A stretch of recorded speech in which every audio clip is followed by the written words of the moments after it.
Абайдың 31-ші қара сөзі. Естігінде бір нәрсені ұмытпастыққа 4 түрлі себеп бар. Әуелі, көкірегі байлаулы берік болмақ керек. Екінші, сол нәрсені көргенде, не естігенде ғибратлану керек. Көңілденіп, тұшынып, ынтамен ұғу керек. Үшінші, сол нәрсені ішінен бірнеше уақыт қайтарып, ойланып, көңілге бекіту керек.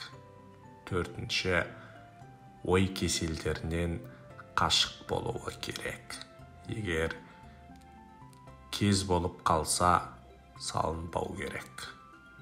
Ой кеселдері уайымшы салғырттық, ойыншы күлшілдік, не қайғыға салыну, не бір нәрсеге құмарлық пайда болу.